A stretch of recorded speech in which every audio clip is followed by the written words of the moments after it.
Before I get started, make sure you follow me on TikTok, Amethyst Virgo Astrology. Sometimes I post videos on there that I will not be posting on this channel. So if you like my content, there's a kind of a little bit different vibes over there, but you can check it out. So jumping into it, what do you do if people don't like astrology? So here's the thing. I get it. Like, you're passionate about it. Maybe it's a new interest of yours. Astrology has worked for you. You understand your life better and the life of other people, but it's just not for everybody, right? And it can get frustrating, especially when you have evidence of something or you know something to be true when other people are like, you're crazy. That doesn't make sense. And so sometimes people can have very sarcastic comments about practicing astrology. Some people can say that's nonsense. Like, I don't understand how you can believe in that. And all these different comments, which sometimes can be, for some people, bothersome if it comes from people that you're really close to. Now, some people hate astrology. Why? One, a less obvious reason. Sometimes people hate it because of the way people are explaining it. If you are hanging out with your friend and you say something like, oh, you're a Scorpio, of course that's why you did that. Oh, you're a this, of course that's why you took them back. And sometimes it can be funny and lighthearted. But if you are constantly making comments out of nowhere that are blaming your behavior or someone else's on just a sign, of course people who are not into astrology, who may not even know the traits of other signs, are going to get annoyed, right? Some people are just really going to get annoyed about it, okay? You also have people sometimes where it's like so one, it could be the way we're talking about it, the way that you're talking about astrology around people. It comes off as pushy. It comes off as bringing it up out of nowhere. You're talking about a local celebrity and then you start going into, well, their moon sign is this and it's square their Venus and this and this. And it's like, unless the person understands what you're talking about or you have made a conscious effort to help them understand, they're probably not going to be interested. So I think sometimes when we generalize astrology, and as astrologers, or people who are into astrology students, astrology enthusiasts, all the nuts and bolts of it. So for sometimes when you generalize it, people look at it like you're only sharing one thing. You are only focusing on the sun sign, and it's annoying, right? Or it's annoying in the fact that you're explaining something to them. They don't understand what you're talking. They don't know what moon square Venus means. So it could be that. That could be one reason. Another reason can be they don't want to know anything beyond their sun sign. They have read that Leo is a great sign. They've read that they're Scorpio, and that means everybody's scared of them and they're powerful. They've read all these great things about their sign. They Google their sign. And of course, the first thing that comes up when you Google your sign is the positive, right? The first thing that comes up, it's not going to go into the pros and cons. Most surface level, informational sites about astrology are not going to go into the negatives. They're going to go into, this sign is known for this. And it feels good. So for people that don't go into astrology in depth enough, it feels good. So when you start talking about, actually your sign is in detriment. And when I pulled up your chart, you have some issues with your family. Some people don't want to hear that. They might be afraid to go deep. And so sometimes it is, they only want to hear the positive about themselves, which is interesting because it's like, if you actually, why believe in it? Why believe that what they're saying about your sun sign is real if you don't also want to learn the other part, right? Doesn't that mean there's other things that are real too? It can't be that the only thing that's real, you don't like astrology, but you're willing to accept the positive things said about your sign, but anytime someone tries to go deeper, you deny it. So you do have people who have very surface level acceptance of astrology, and that's all they're going to do, okay? I think another reason is people are sometimes afraid to learn that there could be things outside of their control that indicate their trajectory in life, right?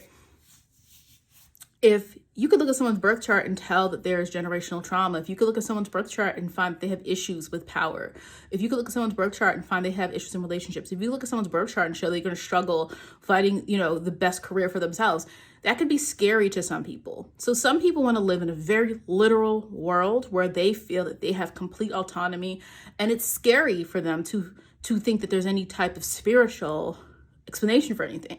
Some people don't want to live in that world. And I don't think it's our job to force them to. So the third reason I say sometimes it's scary.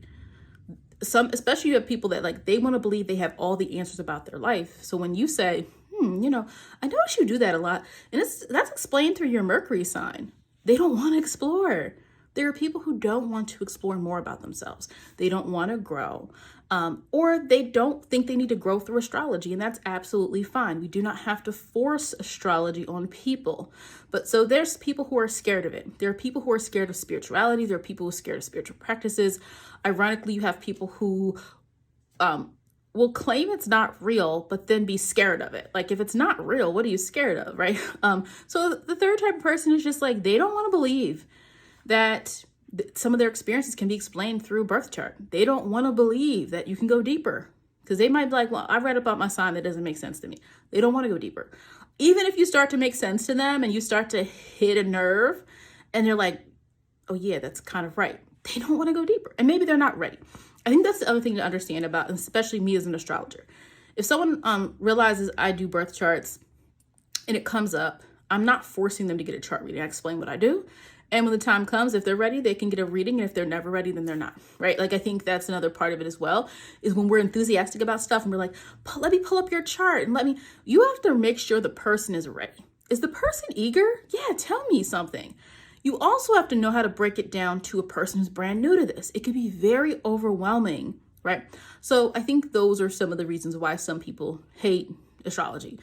You're bringing it up too much at times where it doesn't make sense. They don't understand what you're talking about. You keep bringing up eclipses and, retrogrades and, planets in detriment and squares. And they're like, I don't know what you're talking about. So sometimes it's like, we have to be careful of our audience. Everyone doesn't care. And it's okay. They don't have to be into astrology, And that second piece of the people who only want to use it for ego purposes, right? They don't believe in it, but they want to read all the great things about their sign. And the minute they hear anything contrary about their sign or anything negative, that's not real. That's not real, right? And then you have the third type who is just scared, or apprehensive. They don't want to admit there could be anything that could indicate their life in a way in which they don't have complete control, or a way in which they don't want to believe that there's something that could explain their life, kind of sometimes better than they can explain it themselves. Okay. But you also can't be self-righteous in how you're talking to people. If you want people to accept astrology and you are into astrology or study it, it is all the way in which you frame it.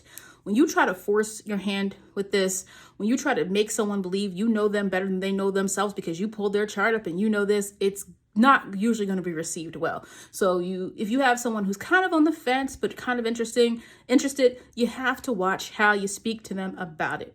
And if they're not into it, they're not into it.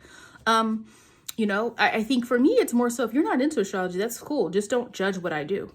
And I honestly, what's interesting is a lot of the people I meet or people that I'm, an acquaintance with or work with, and sometimes usually people are somewhat interested in it. Not necessarily to the level of being an astrologer or even necessarily everyone getting a reading, but some people know little bit things about their sign, and a lot more people than back 10 years ago know their moon sign. So it's interesting. People that aren't really even hardcore into astrology, I'll talk to them about some things and they'll be like, yeah, I know my moon sign is this. They look into it. So people are a lot more curious these days. Here's what I would also say for people who are like, yeah, but my best friend, I feel like I can't talk to them about this, or I love astrology. I want to be able to talk about it. Find like-minded people. And if your like-minded community is online, then it's online, we don't want to force things, and that's when you have people who completely don't want to even hear what you have to say. So I do think we want to be careful of not being pushy. A lot of people don't like when people are pushy in a religious way, right? We don't want people to be pushy in a spiritual way. If they don't agree with it, if they don't like it, if it's not their thing, that doesn't make them a bad person, right? It's not a requirement that you believe in astrology. It's just not. The other thing I would say is, I get it. It can feel something it's wow, I want to be able to share this. But at the same time, if people don't agree with astrology, you still use it. If people especially if you have people who hardcore are just hateful about it. It's cool if people are yeah, it's not my thing. People are hating on you about it, or they try to make you feel bad about it. It's okay, because guess what? You're going to know more than they know. You're going to know the transits. You're going to know what things mean. You're going to even know what's maybe might happen to them. You're going to know things. You're going to say, oh, my brother's in a new relationship. I don't know. There's some issues in their relationship based on their charts. You don't have to say anything. You're going to know. You can still use astrology with people who don't agree with it to make decisions. right? You can still say, you know what, my partner's not into astrology, but I know this about their Mercury sun, so I should communicate with them like this. You know what I mean? Like, you don't have to force people into astrology to still use it to better your relationships with them, or use it to understand them better, or use it in a way to avoid certain situations or getting too involved in something. You still can use it. You still want to arm yourself with the information needed. And if they're ready to talk about it, they're ready to talk about it.